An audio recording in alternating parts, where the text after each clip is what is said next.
வணக்கம் எல்லாருக்கும். இன்னைக்கு நம்ம இந்த கொத்தமல்லி சட்னி பண்ண போகிறோம்.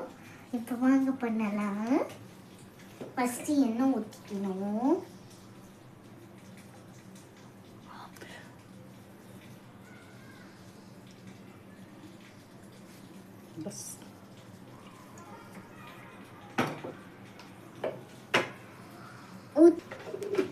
அடுத்து உளுந்து போடணும். எண்ணெய் ஊற்றியாச்சு. அடுத்து உளுந்து போடணும். ஒரு கை உளுந்து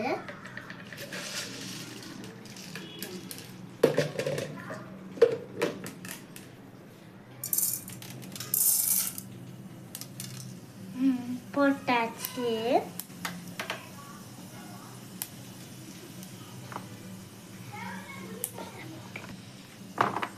அடுத்து வெள்ளைப்பூடு போடணும். இந்த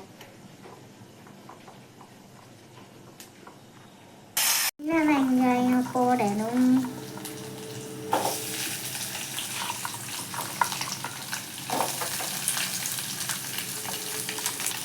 அடுத்து வதக்கணும்.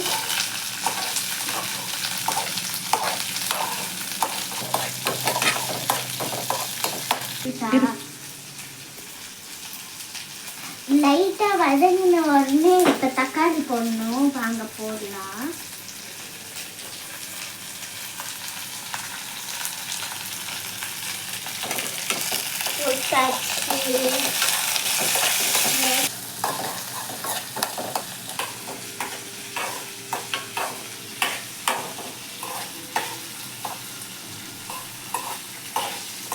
இப்ப நம்ம வதக்கணும். தக்காளி போட்டதுக்கு அப்புறம்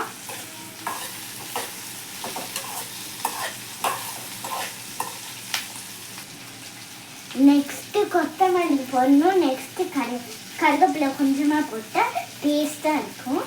அங்க போடலாம். இப்போ நம்ம நாங்க கழுவி வச்சிருக்கோம். இப்போ நாங்க போடலாம்.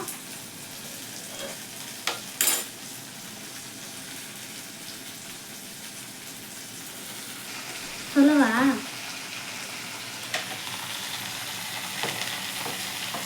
இப்போ நான் ஒன்று சொல்ல போறேன். என்னதுன்னா, இன்னைக்கு கொத்தமல்லி சீசன்னால நிறைய கொத்தமல்லி தராங்க.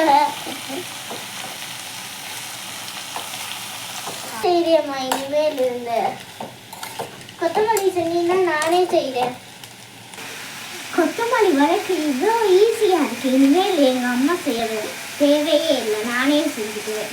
உளுந்து இருக்கு, வெங்காயம் இருக்கு, தக்காளி இருக்கு, எல்லாமே இதை வச்சு நான் ஒரு கொத்தமல்லியே செஞ்சுக்குவேன். அடுத்து மிக்சியில் போட்டு அரைக்கணும். நெக்ஸ்ட்டு என்னமோ போட்டு என்னமோ செய்யணும். அது தெரியாது பேர்.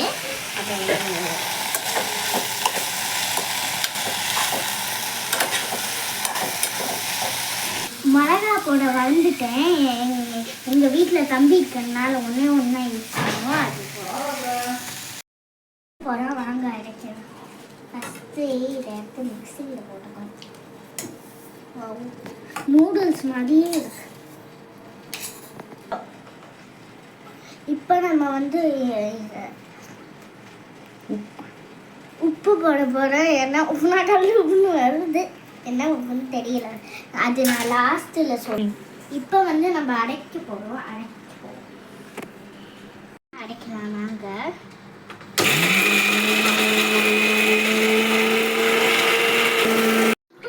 இந்த உப்பு பேர் கல்லுப்பு.